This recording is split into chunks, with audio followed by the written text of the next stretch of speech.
¿Qué tal? ¿Cómo le va? Muy buenas noches. Les saluda su servidor Francisco Arzabe y Tere Rábago. Estamos listos ya para iniciar un programa más de su espacio Vía Tijuana, un sitio, un espacio diseñado para servir a usted.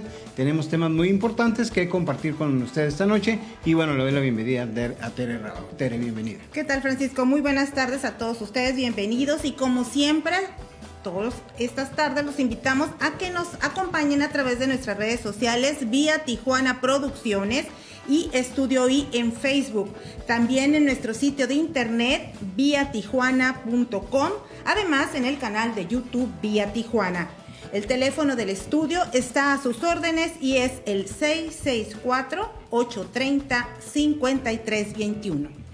Y bueno, tenemos muchos temas, como le digo a usted, hay ya la presencia de la variante Delta en Baja California, la primera víctima, no mortal, pero víctima afectado, pues, es un médico que trata temas de COVID. Él fue detectado ya con la variante Delta, esta mutación que tuvo el virus últimamente y que está creando preocupación de las autoridades de salud aquí y en el otro lado de la frontera, y es un motivo más por el que la frontera seguirá cerrada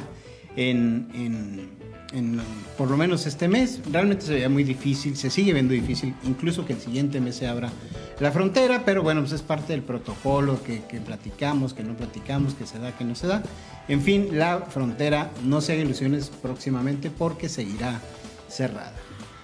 Otro asunto también muy importante que pasa cada año, se lleva mucha gente, mata mucha gente, sobre todo en Mexicali, es la rickettsia, una enfermedad provocada por la mordedura de una garrapata que se incuba en la piel, sobre todo de los perros.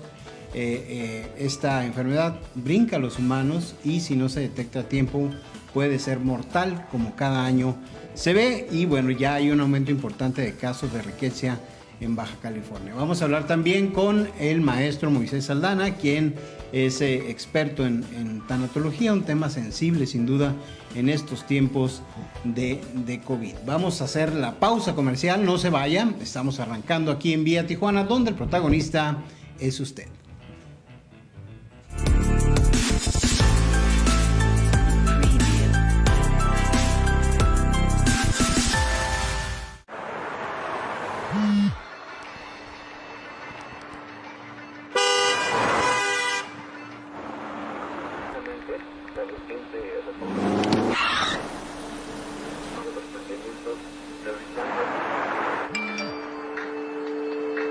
Contestar toma solo un instante.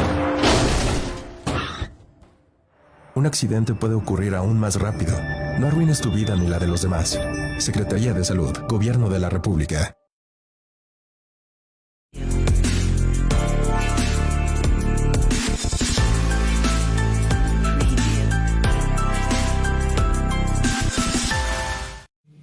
Ya estamos de regreso con usted aquí en Vía Tijuana y efectivamente ya fue detectado el primer caso de la variante Delta del COVID-19, de acuerdo a la Secretaría por la mañana, en la mañanera del estado. El titular de salud, Alonso Pérez Rico, informó que se trata de un médico quien presentó síntomas leves debido a que cuenta con su esquema completo de vacunación. La variante Delta ya está confirmada en el territorio de Baja California, es el primer caso confirmado que tenemos, dijo el doctor. Y bueno, sabíamos que esto iba a pasar, ya tenían muchísimos casos en la ciudad de San Diego y debido a la interacción, pues es inevitable. La persona en cuestión hace 28 días presentó un cuadro de síntomas de virus, por lo que fue sometido a una prueba misma que resultó positiva. Estaba vacunado y completamente asintomático, tuvo 3 días de síntomas leves, es decir, dolor de cabeza, un ligero escurrimiento nasal, agregó. Advirtió que todas las variantes del virus aparecerán en la región debido a que Tijuana es una ciudad que moviliza a muchas personas y turistas. Ayer el estado amaneció con 35 nuevos casos confirmados de COVID. 7 de estas personas perdieron la batalla contra el virus. Ninguno de ellos estaba vacunado. Los fallecidos no murieron ayer, sucedió durante los últimos 14 días, pero hasta ayer fueron reportados. Con esto ya suman un total de 51.663 casos de COVID-19 y 8.697 muertes confirmadas por el virus. En el último mes se han registrado 40 defunciones por el virus, de las cuales 30 no contaban con el biológico y los 10 restantes lo tenían incompleto, es decir, solo habían recibido una dosis. Desde que inició la pandemia en la entidad, un total de 1.237 menores de 18 años han resultado positivos y 188 han sido hospitalizados. De estos, 49 fallecieron. Menores de 18 años de edad, a partir del 15 de mayo se han registrado 182 casos, 14 hospitalizados y 1 fallecido. En general, la ocupación hospitalaria es del 33% y cuentan con 228 y 235 camas y ventiladores respectivamente. Baja California continúa en semáforo verde, a excepción de Mexicali, municipio que consideró se encuentra en condiciones de cambiar de color. Por último, el secretario anunció que para aplicar la primera dosis nuevamente a la población tendrán que pasar varios meses, así que pidió a la ciudadanía paciencia y seguir cuidándose. Así están las cosas, terriblemente. Así es, y como parte de todo esto, pues lo que ya veíamos venir, el lado económico, que es el que significa el cruce fronterizo, y pues nuevamente, como ya lo habíamos comentado, pues se postergó este cruce. Vamos a seguir esperando. La Secretaría de Relaciones Exteriores informó que las restricciones en cruces de México a Estados Unidos se mantendrá al menos un mes más. Mediante su cuenta de Twitter señaló el gobierno federal que el gobierno de los Estados Unidos ha informado sobre la decisión de extender el cierre parcial de la frontera un mes más. México continuará con el diálogo bilateral y reitera que el ritmo acelerado de vacunación contra el COVID-19 en la frontera genera condiciones para avanzar un mutuo beneficio. Así lo comentaron. Aunque en el caso local, el gobernador de Baja California, Jaime Bonilla, dijo que pues Estados Unidos no debió extender estas restricciones, esa es su opinión, ya que según él, pues nosotros sí cumplimos con lo que habían prometido, pues al referirse a la aplicación de las vacunas Johnson & Johnson, pero definitivamente el gobernador del estado está convencido de que en un mes más se levantarán las restricciones, ya que pase la tercera ola de contagios. Eso es lo que él cree, y pues en gran medida, Francisco, se debe a esta situación, ya que el mismo Departamento de Seguridad Nacional de los Estados Unidos en su comunicado fue muy claro el día de hoy. Dijeron que no les quedó otra opción más que continuar con las restricciones de cruce un mes más. No obstante, aclarando que se han estado vacunando en ambos lados de la frontera, y bueno, también yo creo que reconociendo un poco el esfuerzo que se hizo aquí en Baja California, pero que finalmente van a tener que seguir trabajando entre los dos gobiernos para llegar a una determinación final y gradual sobre el cumplimiento pues de estas restricciones, y ya que de manera gradual se abre la frontera, todo siempre dependiendo de sus medidas sanitarias que estén ocurriendo en Estados Unidos, ¿no? Que ya lo decíamos, ellos tienen su protocolo. Y tienen su infiernito también. Con todo y su protocolo se le disparó el número de casos sin control. Sí, lo comentábamos, y de hecho pues es que en realidad fueron relajándose sus restricciones de uso de cubrebocas, los espacios están cada vez más llenos, lugares muy concurridos se volvieron a abrir, y yo creo que esto generó, aparte, ya venía la tercera ola, y pues obviamente esto arruinó cualquier plan, porque ya se veía venir. Así es, vamos a hacer la pequeña pausa comercial, no se vaya, estará con nosotros el maestro Moisés Aldana para hablar precisamente de la muerte, pues, de cómo enfrentar la muerte. Esta es la tanatología. Regresamos.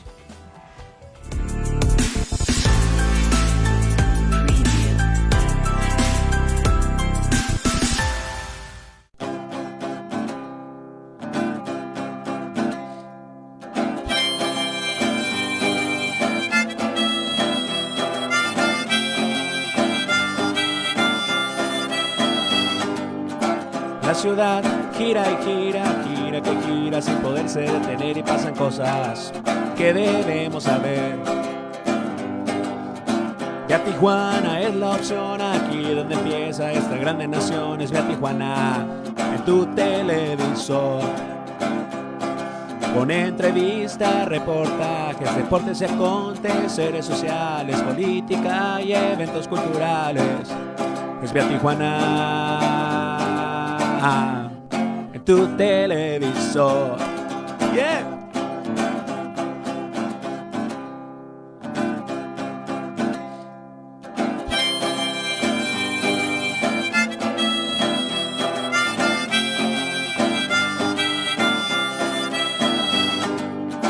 La ciudad gira y gira, gira que gira sin poderse detener y pasan cosas que debemos saber. Vía Tijuana es la opción aquí donde empieza esta grande nación. Es Vía Tijuana en tu televisor. Con entrevistas, reportajes, deportes y aconteceres sociales, política y eventos culturales. Es Vía Tijuana en tu televisor. Yeah.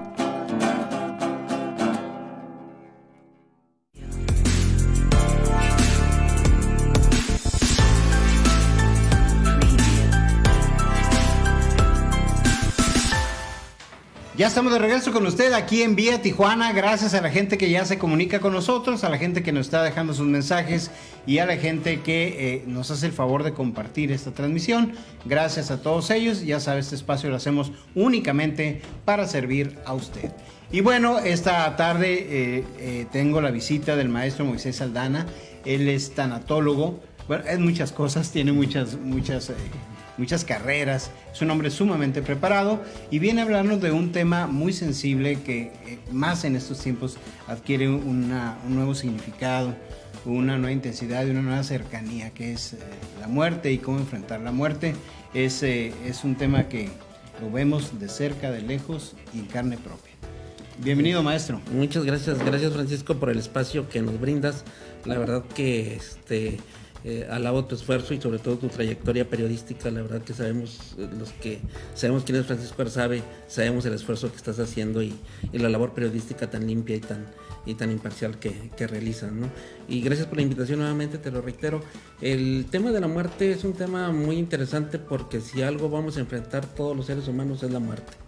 Decía el maestro Reyes Subiría que no nos íbamos... Hay dos cosas de las que no nos podemos perder. Uno es pagar impuestos y otro es morirnos. Pero desafortunadamente nadie está preparado para la muerte. O sea, todo el mundo hacemos planes para mañana. Todo el mundo hacemos planes para la próxima semana, para el cumpleaños, para el fin de año, para que abran la garita para ir a cruzar al otro lado. Pero ¿quién nos garantiza que vamos a vivir mañana? Exactamente. Entonces, parte del ejercicio tanatológico es preparar a las personas para que vivan plenamente su día a día. La situación no es el acompañar al bien morir, sino el acompañar al vivir plenamente, porque cuando nos enfrentamos a la muerte de un ser querido, nos sentimos fracturados, creemos que nada va a ser igual. Sin embargo, el trabajo tanatológico, la labor tanatológica es reconstruirnos a partir de esa ausencia, porque tenemos que vivir plenamente y redignificar esa presencia de ese ser querido que falleció, ¿no? Claro, esto es muy difícil, ¿no? Es muy, muy difícil. Dicen que pues, el muerto se va y el que sufre es el que se queda, ¿no? ¿Cómo hay? Bueno, seguramente hay técnicas y todo un manual para enfrentarlo, pero ¿cuál es la actitud que asume un deudo? Es decir, alguien que pierde algo en primera instancia. Sí, hay que entender que el duelo es un dolor. El dolor que se nos genera por la pérdida de algo. Y ahorita en el tiempo de la pandemia pues perdimos muchísimas cosas. Claro. Perdimos la libertad porque tuvimos que confinarnos. Perdimos el trabajo, muchísimos de nosotros, perdimos las relaciones sociales, perdimos a seres queridos, claro, afectados por el COVID. Entonces, todo ese tipo de crisis y de pérdidas se van acumulando y cada pérdida es distinta. Cada pérdida es individual. y cada persona también es individual. O sea, en algunas personas tienen una mayor capacidad de resiliencia y otras personas les afecta un poquito más esa situación. Hay algunos factores que inciden en la situación de la pérdida, por ejemplo, el apego que tengamos sobre la persona, la edad de la persona que fallece o la de nosotros, la personalidad, el nivel de la cercanía que teníamos al momento de si era una persona en fase terminal, qué tanto lo atendíamos, qué tan cercano estábamos. Entonces, todos esos tipos de factores nos afectan. Ahora dicen que el duelo es el dolor que más afecta desde el punto de vista psicológico, físico, mental, espiritual, personal. Entonces, en todos los ámbitos nos duele la pérdida de un ser querido. Uh-huh. Dicen que hay 4 cosas más estresantes que nos pueden afectar. Es el matrimonio, una separación, la pérdida de un ser querido y el cambiarse de casa. Entonces, muchas veces, por desconocimiento, alguien que fallece pues ya trae una pérdida. Ya falleció el ser querido, falleció mi esposo, mi esposa, me estoy separando de él y también me quiero cambiar de casa. Entonces ya son tres uh-huh. situaciones estresantes que está viviendo una sola persona. No se recomienda hacer las 3 cosas cuando se está pasando por esa situación. Claro que no. No, lo primero que... Sí, porque muchos dicen, me cambio de casa, no quiero tener ya nada de contacto y voy a cortarme el pelo, en fin. Sí. No se recomienda eso. No, lo más importante cuando estamos enfrentando un duelo es serenarnos, tranquilizarnos, estar en paz y estar tranquilos, porque se nos viene una anulación cognitiva. Bajo condiciones normales estamos estresados, estamos nerviosos, y con una situación de esta naturaleza, una pérdida, se nos viene la cascada del estrés. Uh-huh. O sea, se nos viene la nanoadrenalina, el cortisol y demás, que generan en el aspecto mental una anulación cognitiva. Yo en ese momento no puedo tomar decisiones. Uh-huh. Si tú me debías dinero y me lo pagas, pues yo ni me acuerdo. Uh-huh. Sin embargo, sí se nos agudizan el sentido, o sea, todos los sentidos, o sea, el olfato, el tacto, la mirada. Entonces, si en ese momento yo en el servicio funerario veo un mal gesto, eso es lo que se me va a quedar. Okay. No se me va a quedar el lo siento o demás. O sea, yo en ese momento los gestos, todo lo que sea a través de los sentidos es lo que yo voy a estar percibiendo. Uh-huh. Entonces, lo más importante es serenarse, no tomar decisiones. Llorar, sobre todo llorar. En la cultura mexicana, en la cultura latinoamericana, pues ya ves que siempre nos dicen, el hombre no debe de llorar. Ajá. Y al contrario, el hombre debe de llorar. Toda la familia en su conjunto debe llorar, porque una lágrima reprimida es un órgano que va a reventar. Tarde o temprano. Tarde que temprano se va a manifestar por ahí, por algún órgano. Uh-huh. Puede ser cáncer, puede ser un tumor, puede ser muchísimas cosas, pero algo va a manifestar el cuerpo. ¿Qué tanto ayuda a la gente que se queda el haber cerrado cuentas de alguna manera o hablado lo que se tenía que hablar con la persona que se va? Sí ayuda bastante. Sin embargo, los compañeros permanentes de un duelo y que si no lo trabajamos de manera adecuada es la culpa. O sea, siempre la culpa, porque no le dije lo que le quería decir. Y si estaba enfermo y me pedía que lo llevara al Seguro Social, pero yo no tenía los medios necesarios para llevarlo en ese momento, uh-huh. y lo llevé a la clínica que está enfrente de mi casa y fallece, entonces yo tengo la culpa, ¿por qué no lo llevé para allá? Claro. O sea, es una culpa a toro pasado, ¿no? Uh-huh. Es a partir de un absurdo. En ese momento esas eran las condiciones que yo tenía. ¿Sí? Y ahorita a lo lejos pues ya lo veo distinto, ¿no? Uh-huh. Le pude haber pedido el carro a mi compadre, a mi vecino, y lo hubiera. Así es, entonces las culpas son los acompañantes lastimosas de estos duelos. ¿Y cómo cerrar eso? Es a través de trabajo. Primero, el proceso de duelo, como se llama, como tal, es proceso y son tareas. Son tareas que cada persona tiene que ir adaptando a sus circunstancias. Lo que a mí me sirve no necesariamente le sirve a la otra persona. Uh-huh. A la otra persona le pudo haber servido hacer cartas de despedida o demás. ¿Eso funciona? En algunas personas. Uh-huh. En algunas personas sí funciona, en otras no. Hay mucha gente que no le gusta escribir. Uh-huh. Entonces, a algunos les gusta leer, a algunos les gusta pintar. Entonces, siempre hay que crear. Dicen que en el duelo es pensar poco, sentir mucho y moverse o crear siempre. Uh-huh. O sea, hay que crear, por ejemplo, hay canciones muy bonitas, por ejemplo, de Eric Clapton, Tears on Heaven, que le hace la canción a su hijo que fallece. Entonces, claro, es una forma de catarsis. Isabel Allende hizo su libro Paula, que también lo hace a su hija. O por ejemplo, Fer de Maná hace la canción Relojito Cucú, que se lo hace a su papá, para entender todo ese proceso de duelo, ¿no? Claro. Entonces aquí lo más importante es crear. Hay unos grupos de duelo que me estaban comentando que por ejemplo hacen la repostería. Yo no sé hacer repostería, vamos a juntarnos para hacer repostería y a través de estar creando vamos a ir sacando todo lo que nos está doliendo, claro, para hacer catarsis. Algo mucho más novedoso que los grupos de duelo. ¿Siguen siendo útiles los grupos de duelo? ¿O no es como restregarle la herida? Yo en lo personal no soy muy afecto a los grupos de duelo, porque precisamente yo creo que para que una persona vaya a un grupo de duelo primero debe de pasar una serie de acompañamiento tanatológico, para que pueda ir superando su duelo y vaya a ir aceptando la pérdida, para que cuando llegue al grupo de duelo pueda expresar y ir comprendiendo lo que han hecho las otras personas para él superar su duelo. Porque si no, si se convierte en un estar abriendo cada sesión. No es sano eso. No es sano. Yo, desde mi perspectiva, ¿no? Claro. Hay personas, por ejemplo, el doctor Jorge Montoya, que tiene muchísimos grupos de duelo, la asociación a la que pertenezco, OJA, también tiene grupos de duelo, pero creo que las personas deben de tener 8 sesiones de grupo de duelo y ya está ahí, dejar un espacio y regresar cuando sientan la necesidad de, pero no hacerlo de manera permanente. Sí, como AA, que se vuelven dependientes de por vida. Se vuelven dependientes de por vida y, por ejemplo, con todo respeto para AA, yo en alguna ocasión asistí, también que me llevaron así, órale. Me acuerdo que sustituyen el alcohol por el cigarro y por el café, por ejemplo, sí, ¿no? Y con pues todo el respeto que me merece. Sí, ya no toman, pero fuman mucho o toman mucho café. Así es, entonces no dejan de ser adicciones. Claro, permitidas, pero sí, es adicción. Sí, tienes razón. Ahora en este tiempo de la pandemia, es más triste perder a un familiar.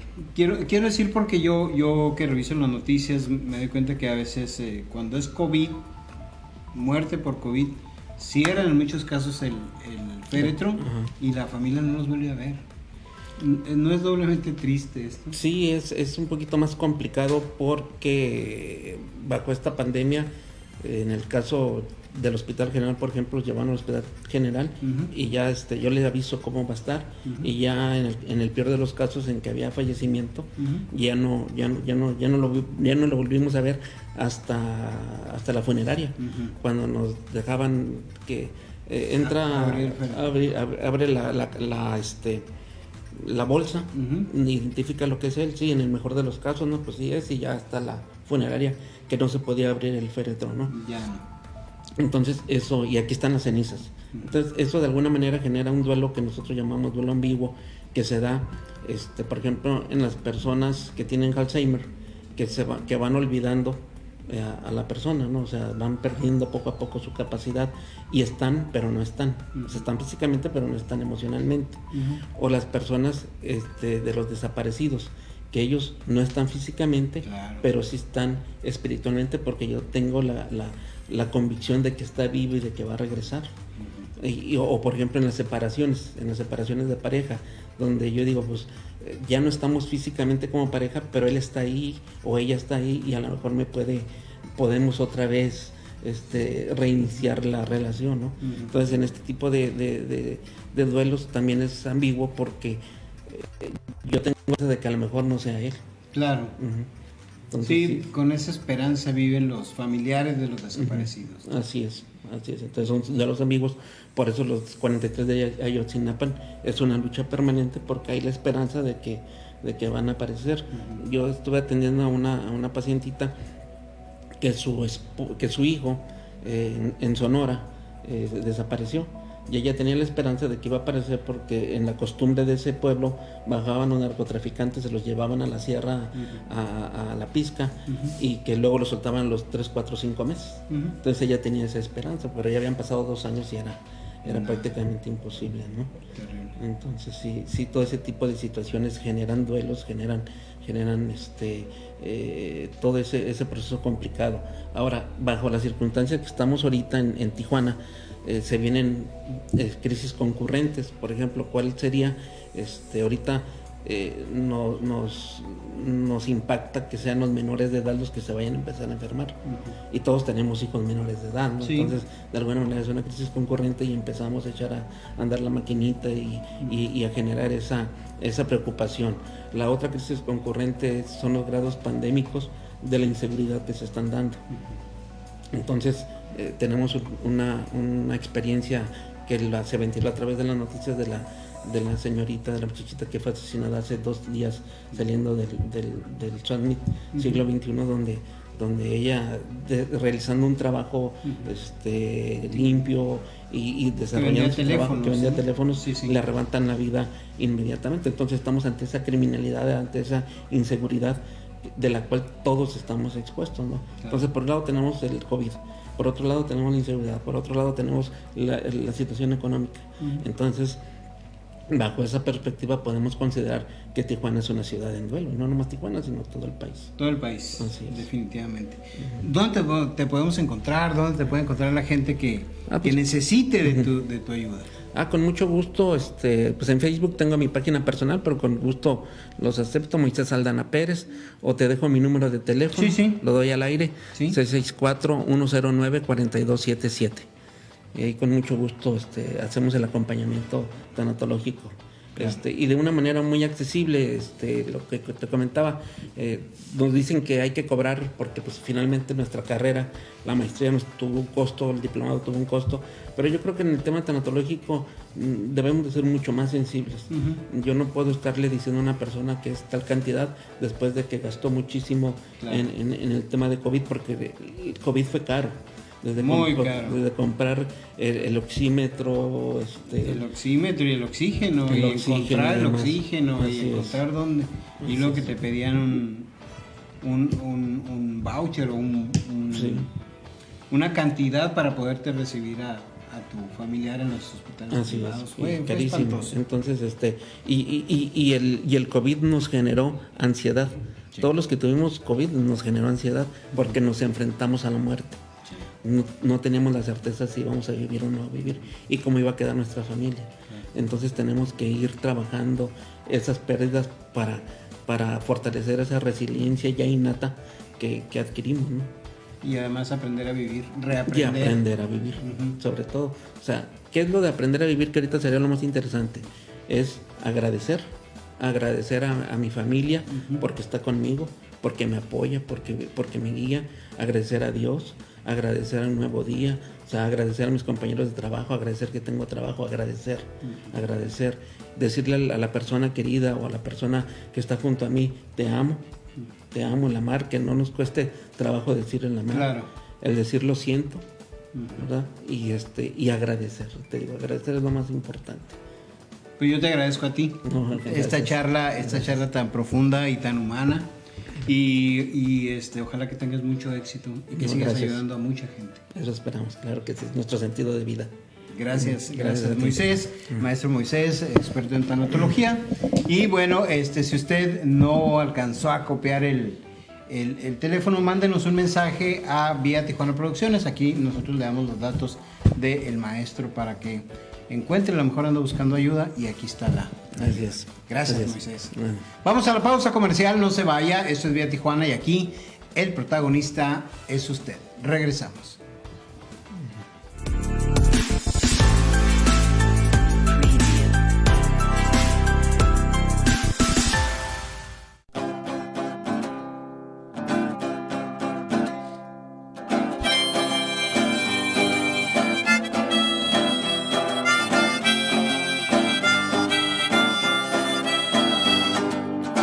La ciudad gira y gira que gira sin poderse detener y pasan cosas que debemos saber.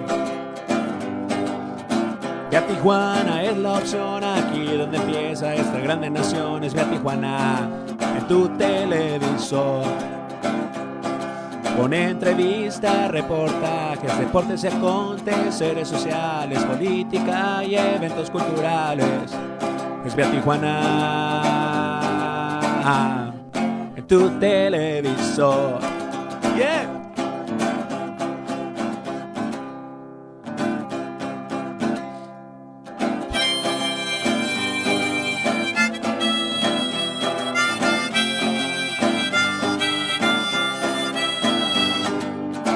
La ciudad gira y gira, gira que gira sin poderse detener y pasan cosas que debemos saber. Vía Tijuana es la opción, aquí donde empieza esta grande nación. Es Vía Tijuana en tu televisor.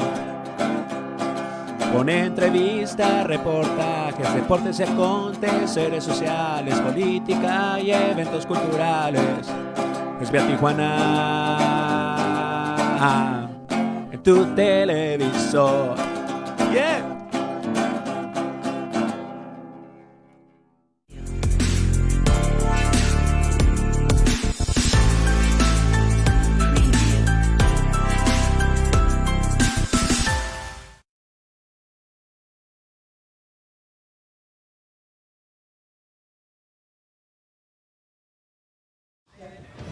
Y ya estamos de regreso con más información y bueno, como no todo es COVID-19, hay otras enfermedades que se están presentando por la temporada de calor. Este es el caso de la riqueza.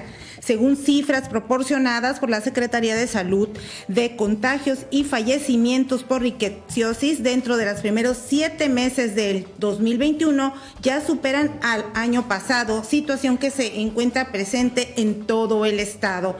La Voz de la Frontera publicó ayer que el secretario de Salud en el estado, Alonso Pérez Rico, hizo un llamado a la población para no bajar la guardia en el caso de la riqueciosis presente en este estado desde el 2009 y que a la fecha sigue cobrando vidas. Las cifras indican que este 2021 hasta la fecha se tiene un reporte de 29 casos confirmados, de los cuales 9 son defunciones, mientras que en el año pasado se registraron 25 casos, de los cuales 8 resultaron en fallecimientos.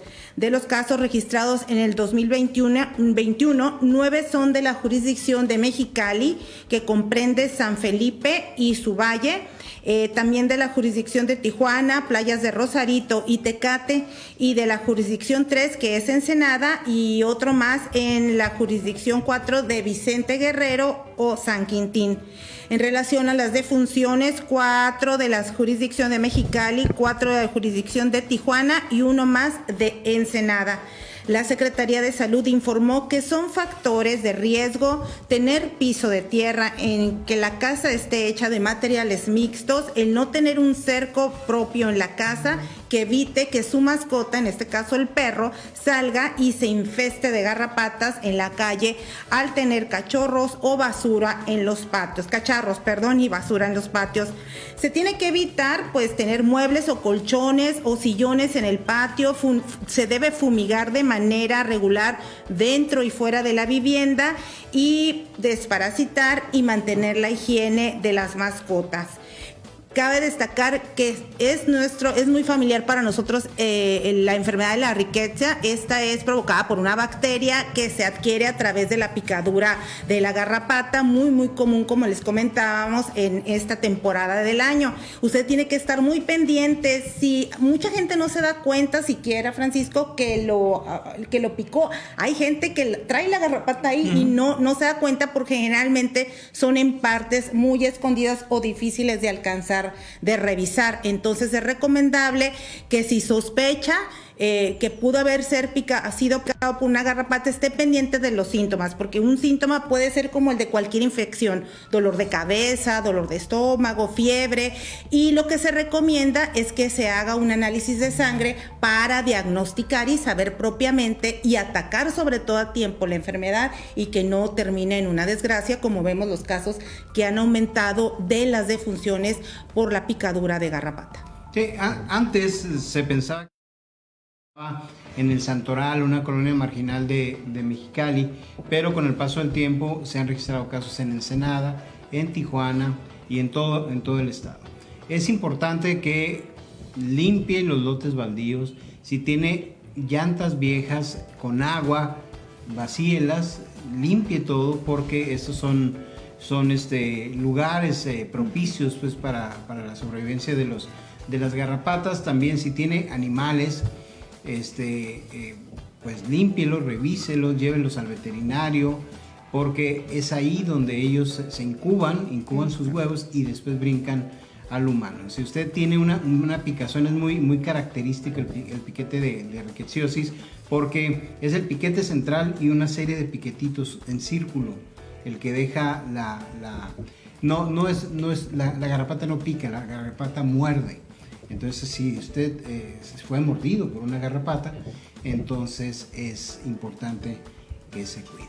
Sí, que acuda al médico y tenga cuidado con sus mascotas. El simple hecho de sacarlo a pasear, las garrapatas se encuentran a veces hasta en los árboles. Y brincan inmediatamente, y luego uno mete el perrito a la casa, exacto, convive con uno y ahí es el riesgo. Entonces, cerciórese bien de que su animalito cuando salga, pues lo revise es rápido, es fácil de detectar. Es fácil de detectar y bueno, pues bañarlo frecuentemente cada vez que le indique el veterinario, así las cosas. Y bueno, vamos a cambiar de tema, vamos a abrir el baúl, el archivo de Vía Tijuana. Le vamos a presentar uno de los reportajes que hemos recogido a lo largo de 15 años de trabajo en este espacio de periodismo ciudadano. Nos encontramos y platicamos bien con un hombre que tenía muy documentado el tema de la aviación en Baja California. Baja California fue un lugar importante en términos de construcción de aviones, y uno de ellos llegó con éxito incluso hasta Centroamérica. Le vamos a contar la historia de lo que es la aviación en Tijuana a través de lo que llamamos alas tijuanenses. Veamos.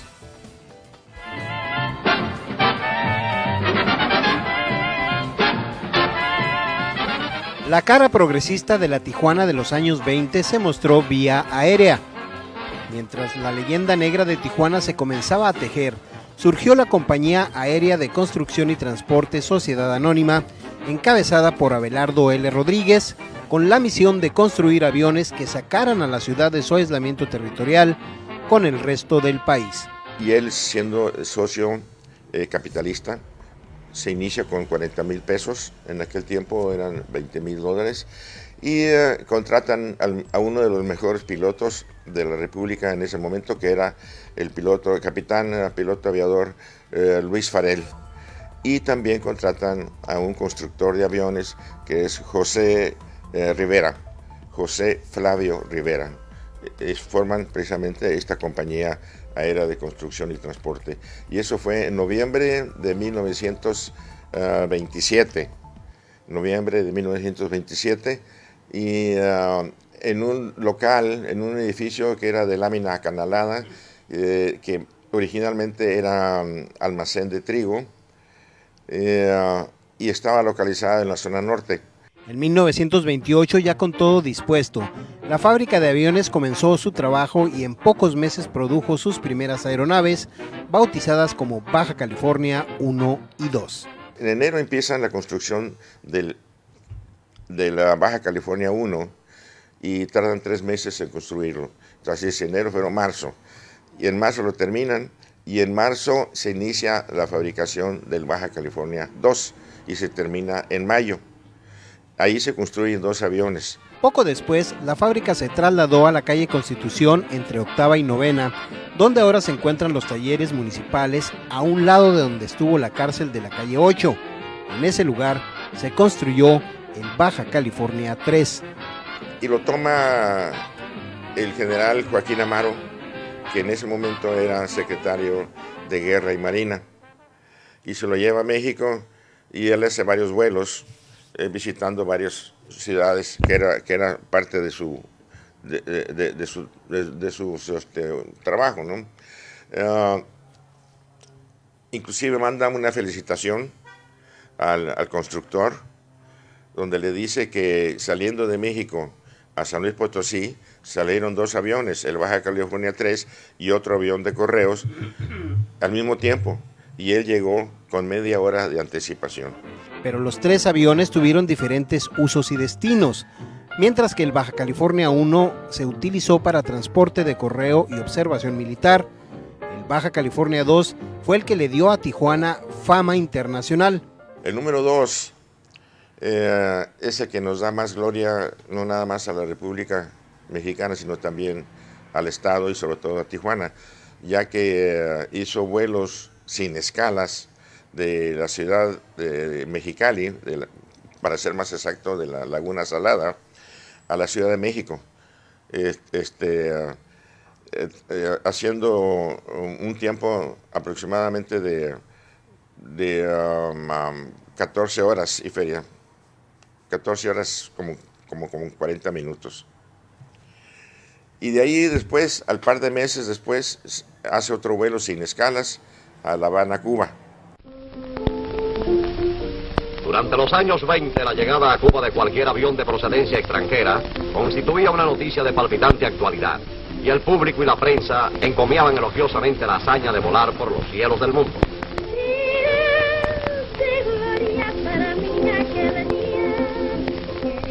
Esta vez nuestra vieja cámara presenta distintos aspectos del aterrizaje en La Habana del aeroplano conducido por el general de aviación mexicana y jefe de aeronáutica militar y civil de ese país, Roberto Fierro, al que se le tributó una acogida grandiosa por parte del pueblo cubano.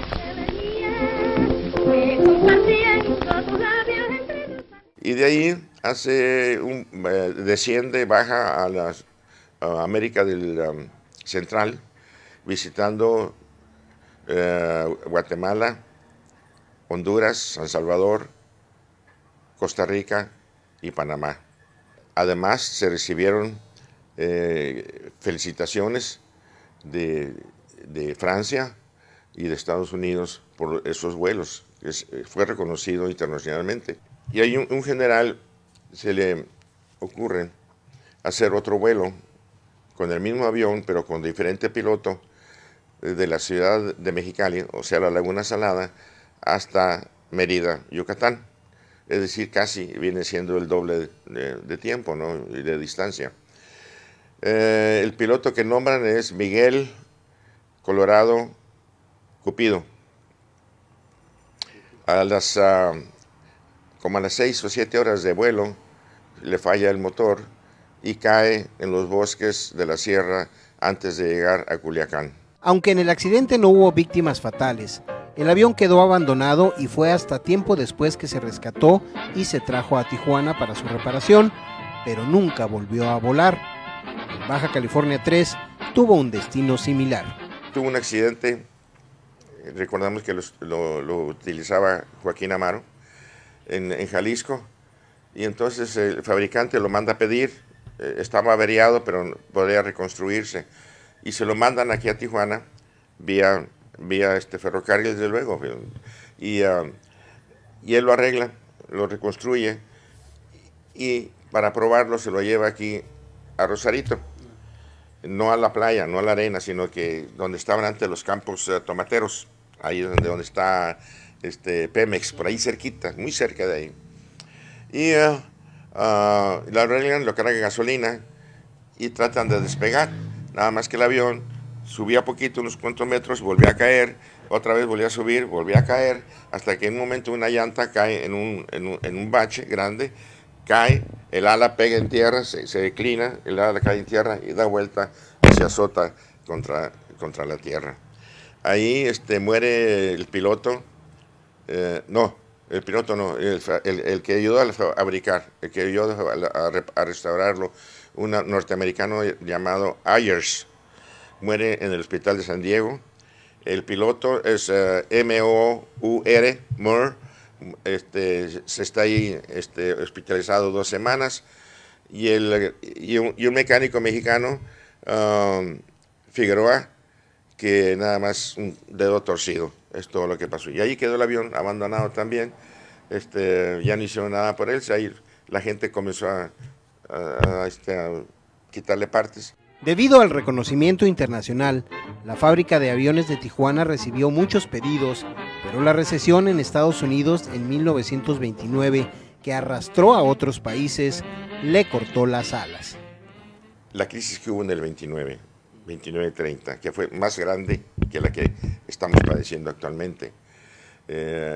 México ya tenía órdenes de algunos países centroamericanos para que fabricaran aviones. Pero el momento llega ese, entonces viene la contraorden que no podían pagarlo, ¿no? Esta es la versión más generalizada del cierre de la fábrica de aviones en esta ciudad, de las varias que circulan, aunque en realidad se desconocen las causas del cierre de operaciones. Por su distinguida trayectoria y fama internacional, la Sociedad de Historia y el Instituto Tecnológico de Tijuana trabajan en la construcción de una réplica del Baja California 2. Eso nos motivó a la Sociedad de Historia, nos motivó también a soldar. Así es que yo creo que en un mes posiblemente tengamos ya por lo menos el fuselaje ya listo para ya presentarlo, sacarle fotografías, presentarlo, a ver si conseguimos patrocinadores, ya que hacerlo nos va a costar alrededor de unos $15,000. El avión estaría expuesto en el Museo del Trompo, aunque esto todavía está por definirse. La aventura aérea en Tijuana ha pasado por muchas etapas, pero en reconocimiento a su labor como iniciador de la aviación en estas tierras, el aeropuerto de Tijuana lleva el nombre de don Abelardo L. Rodríguez.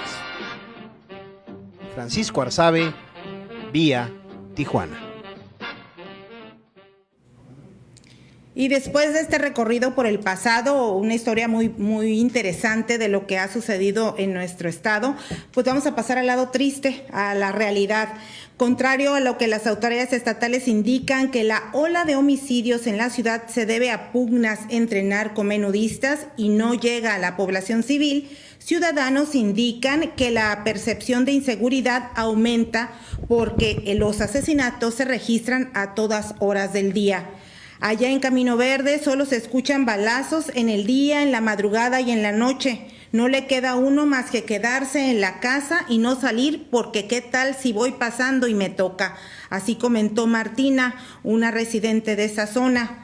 Se escucha que mataron a una persona de la colonia o que el familiar de alguien lo asesinaron. Creo que estamos más inseguros porque antes solo era en las noticias y ahora ya son conocidos, dijo Roberto, un residente de la colonia El Jibarito. Las estadísticas de homicidio de la Fiscalía General Estatal indican que en este año se han registrado 1,724 homicidios dolosos en Baja California, de los cuales 1,159 ocurrieron en Tijuana del 1 de enero al 20 de julio de este año. Es decir, un poco más del 64% de las ejecuciones registradas en esta ciudad. El gobierno federal reiteró que este municipio es considerado el más violento del país por el número de homicidios registrados. Para el presidente del Consejo Coordinador Empresarial, Francisco Rubio Rangel, la incidencia es por una estrategia no certera del gobierno federal, pues los recortes presupuestales y la eliminación de programas para equipamiento de las corporaciones policíacas han afectado a Tijuana, donde la policía trabaja sin el presupuesto necesario. Vamos a estar peleando con el gobierno federal para que les den más recursos y más infraestructura, apuntó Rubio Rangel, quien consideró que la entidad pasó a ser una región de cruce ilegal de drogas hacia Estados Unidos a una entidad consumidora, y esto ha generado múltiples problemas sociales por el narcomenudeo. Desde que inició el mandato del gobernador Jaime Bonilla Valdés, del 1 de enero del 2019 hasta el 30 de junio de este año, se tienen contabilizado 4,428 muertes violentas en Baja California, según cifras de la propia Fiscalía. En los 2 primeros meses de su mandato, noviembre y diciembre del 2019, ocurrieron 431. Durante todo el 2020, en medio de la pandemia, se registraron 2,936 y en los primeros 6 meses de este año se contabilizaron 1,601. En promedio, 7 personas han sido asesinadas al día de manera violenta durante la administración estatal. En un comparativo, en el mismo periodo del exgobernador panista Francisco Vega de la Madrid, en este gobierno estatal aumentaron los asesinatos en 8% en comparación de los años del 2016 al 2018. En ese periodo, el gobierno de Vega de la Madrid se contabilizaron 4.075 homicidios dolosos en los meses de noviembre y diciembre de 2016, 273, y durante todo el año del 2017 se registraron 2.324, y en los primeros meses del 2018 fueron 1.478. En promedio, el promedio de homicidios violentos era de 6 personas por día. Y pues ese es el sentimiento, no solo los números, sino la sensación que está generando entre los tijuanenses, entre los baja californianos, de que la violencia ahora sí te puede suceder saliendo de tu trabajo, llegando a tu casa, yendo a una tienda de conveniencia. En cualquier momento te puede pasar, y la excusa siempre es llegar a la hora y al momento, al lugar equivocado. Entonces, lamentablemente, esa es la justificación, porque lo demás son vendetas. Sí, y contra estos hechos se estrellan todos los discursos triunfalistas, todas las declaraciones pomposas, los anuncios espectaculares de nuevas coordinaciones. Estos hechos demuestran que ninguna estrategia, ni federal, ni estatal, ni municipal, han dado resultados, porque me parece no se ha dado el rango de un problema grave de Estado, y no se ha combatido como tal. O sea, se combate como delincuencia regional, pero no como un problema a nivel nacional, un problema que lacera terriblemente y nos pone mal parados en el resto del mundo. Tal parece que todas las autoridades voltean para otro lado cuando hay que hablar de temas serios como es la seguridad.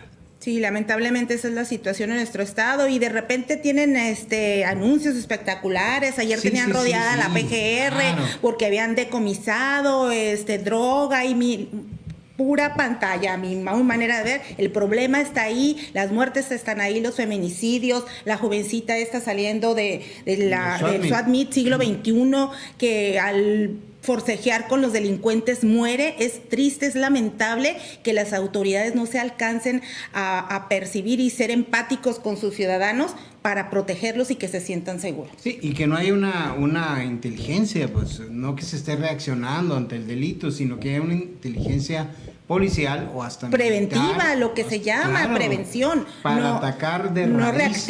No reactiva lo que estamos haciendo, y las reacciones pues son por otro lado, ¿no? Así es. Vamos a la pausa comercial, no se vaya, todavía tenemos más aquí en Vía Tijuana, donde el protagonista, ya lo sabe, es usted.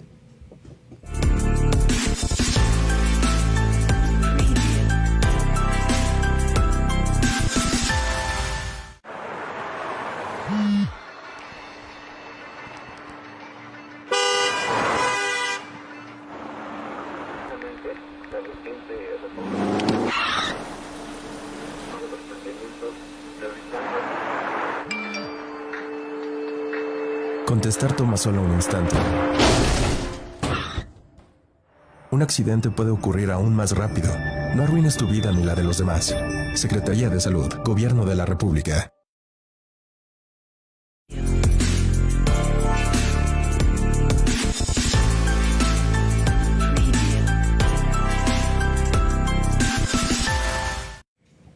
Y es momento de la reflexión, la contemplación con los temas que nos presenta en cada programa nuestra filósofa de cabecera, Pamela Arsabe. Esto es La Filosofía y Usted.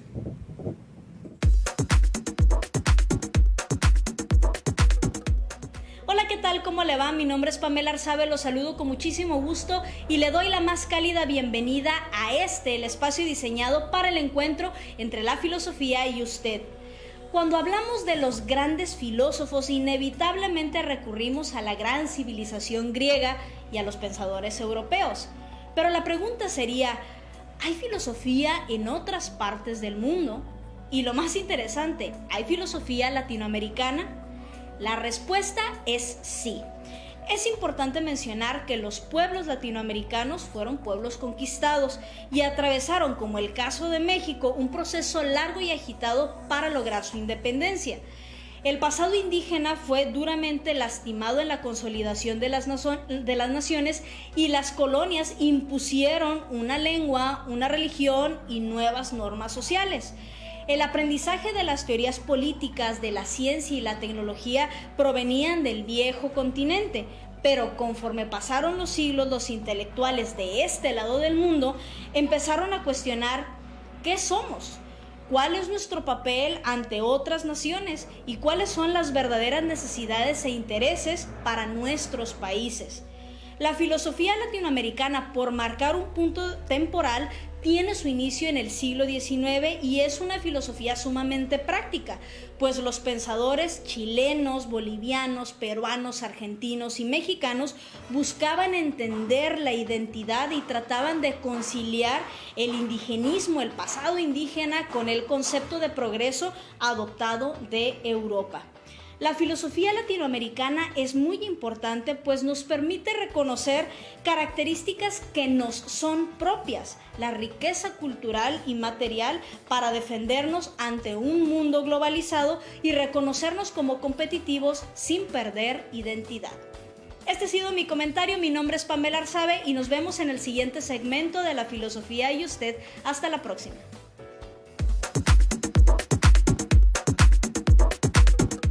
Y hasta aquí llegamos con este espacio de Vía Tijuana del día de hoy. Esperamos haberlo servido. Y bueno, lo invitamos para que nos acompañe el próximo viernes en punto de las 7 de la tarde aquí en Vía Tijuana. Ya lo sabe, esta es su casa y estamos desde nuestra casa, el estudio Vía, aquí en la mesa de Otay. Muchísimas gracias por su compañía, y antes de despedirnos, pues darle una felicitación. Hoy es el Día de las Secretarias. A todas las que ejercen esta profesión de muchos años, les queremos mandar un abrazo y pues una enorme felicitación. Que tengan ustedes muy buena noche y cuídense. Nos vemos el viernes.